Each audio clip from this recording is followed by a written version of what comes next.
Himawari, one of the strongest characters in the entire franchise. A position she attained long before we had any idea what her hidden power was, and for good reason. If Daemon, a character that greatly surpassed Jigen, believed that she had the power to easily dodge his attack, that stands to reason that her power greatly surpassed Jigen as well. Even so, what does this mean for Jura? Will Himawari be able to defeat him using the power of the Nine Tails in its current state? I believe the answer to that question is no. You see, Himawari is quite powerful, and it seems that the tide may shift in her favor, but I highly doubt that's what's going to happen. From a narrative standpoint, it just wouldn't make sense. But why? Well, for one, it's way too early for the villain to lose. Jura was introduced just a few chapters ago, and it seems that they're going to go in a different route from what they did with Code, where you don't have the main villain getting his ass beat in his first big battle. So for that reason, I don't see Jura losing here. But he may retreat if he's outnumbered, which is where Kawaki and Delta comes in.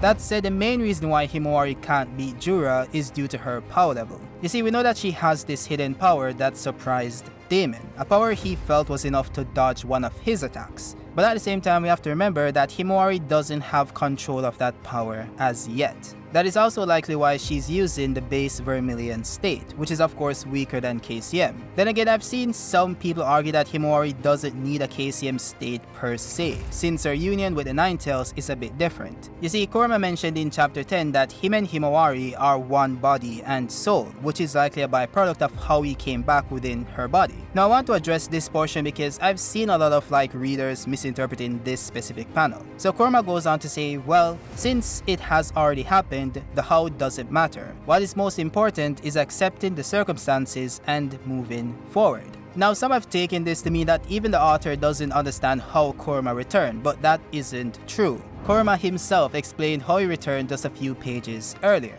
when he said that death is not eternal for us Bijus. Even if our flesh or soul perishes, over time a kernel of us will sprout somewhere else. By the way, this was also explained in Naruto in the original series, which is how the Three Tails returned after dying within Rin's body.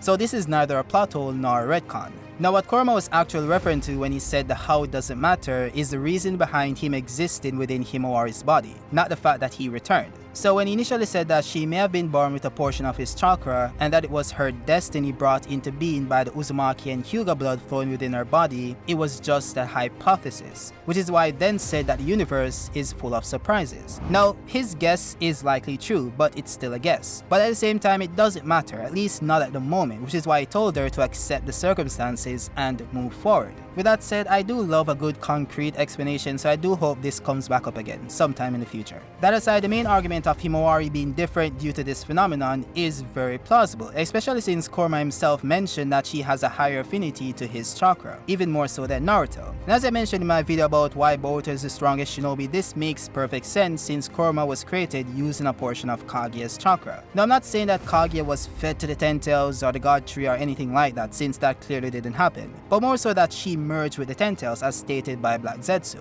Now she actually did this because she wanted the ability from the Ten Tails to take back the chakra she distributed into her two sons, Hagoromo and Hamura, but she was ultimately sealed, thus failing to do so. Before that happened, the Ten Tails, who was now one with Kaguya, was separated into 10 Biju, one of them being Kurama. So Kurama, being part Kaguya, now having a greater affinity to someone who likely has Kaguya's chakra makes perfect sense. By the way, I've explained why Himawari has Kaguya's chakra countless times before, so I'm not gonna go in depth again. The main gist is that Madara was able to awaken Hagoromo's chakra by combining the chakra of his two sons. So Himawari, being the byproduct of Hagoromo's and Hamura's chakra coming together due to her parents' lineage, would then awaken Kaguya's chakra. So just right off the bat, Himawari is just a superior specimen by having superior genetics to that of her other predecessors. That then simply means that her peak potential is way higher even if given the same additives. Though in Kurama's case, she just flat out has a greater affinity with him, so it's more of a multiplier rather than just an additive. I say all of this to say that I understand the argument for Himawari's Vermilion state even scaling above KCM2, or what we know KCM2 to be.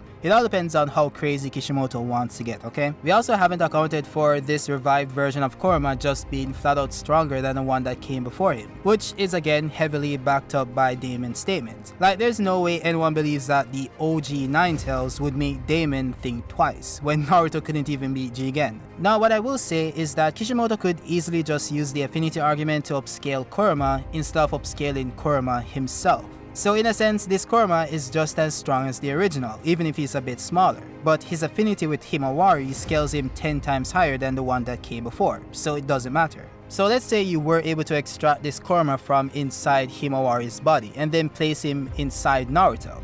Naruto would still lose to Jigen, but if you then extract him once again and place him back into Himawari's body, you then have an above Jigen level threat, so it's pretty simple. Now of course you have to account for Naruto's base level strength, so it's a bit more complex in a sense, but let's just make it simple by just focusing on Kurama. Now, having been a part of this fandom for as long as I've been here, this might not bode well for some people, but maybe nothing would at the end of the day, so you know, what can you do? Also, there is the possibility that Himawari gradually enters different stages of Kurama's power over time, thus getting stronger. So the Vermilion state might not even be the only form she uses with this resonance she has with Kurama. Because one, progression is great in storytelling since it gives people something to look forward to. And it's also fun. People like seeing transformations and always will. So I don't see them removing that aspect anytime soon. With that said, I did receive a comment arguing that since we've seen those stages before, they're probably gonna skip them this time around, but I disagree to some extent. For one, they could have easily gone straight to KCM or KCM2 like they did with Minato in the war, but they instead took it back to the basics as seen with Himawari. You also have the Sharingan, for instance, which has gotten wanked out of existence ever since it was first introduced. Yet they took it back to the basics with Sarada. They didn't skip the first, second or third stages, which they could have done if they really wanted to.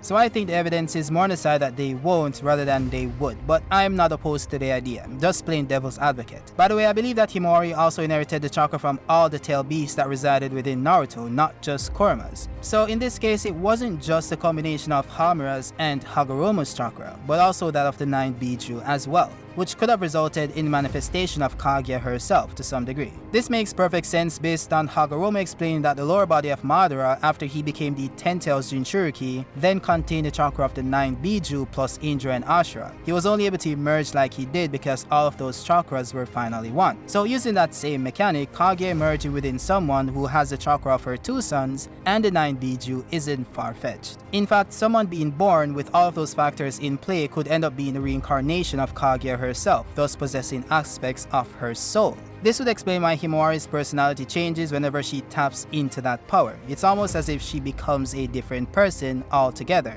She doesn't even remember the events that takes place while she's under this influence. That's because she does become a different person, more confident, indifferent, and cold, just like Kaguya. This is funny because it was actually foreshadowed back in chapter 692, I believe, when Hagoromo told Naruto that he suspects that Kaguya's personality changed after she consumed the chakra fruit, and also that he hopes that Naruto doesn't become like Kaguya, even with all of the chakra of the 9 Biju. So instead of Naruto becoming like Kaguya, his daughter inherited that trait instead. Now I'm not saying that Himawari now has all of Kaguya's abilities or that she's gonna manifest a Renni Sharingan, but she might be the vehicle by which Kaguya returns to the story in whatever form. And we also might see her manifest Kaguya's Rabbit Biju form, or she gets one of her own. It's like really up to Kishimoto at this point. Now some of you guys might argue that this shouldn't put Himawari above Jigen or on Daemon's level, but chakra does mutate and get stronger over time. So power cliffing Himawari using this specific method along with the greater affinity with Kurama is likely the best route to take. Even so, I still believe that Himawari will in fact lose to Jura, and it might be pretty bad, okay? Jura is most likely an above Ishiki or Ishiki level threat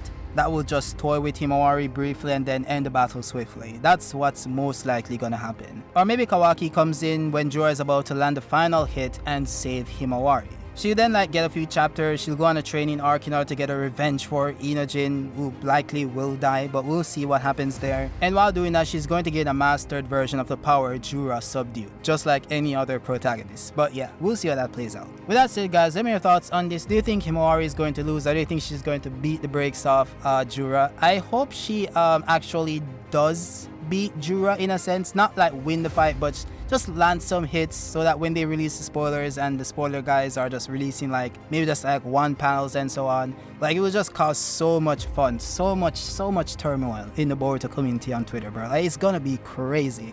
I just need one panel, just one panel of Himawari slapping Jura or kicking him and he's just flying away, and the community is gonna go crazy with the power scaling. It's gonna be fun. Twitter is gonna be fun. So I hope that does happen. Of course, Jura is gonna be oh, you're strong, then just powers up and then beats the brakes off Himawari. But yeah, I hope she does get like a hidden so it can cause some chaos, you know? But yeah, let me know your predictions down below in the comments. I might do a predictions video, but we'll see. It might just do like a stream or something. But yeah, let me know your thoughts down below. Drop a like if you liked it and subscribe if you're new, and I'll see you guys on the next one. Peace out.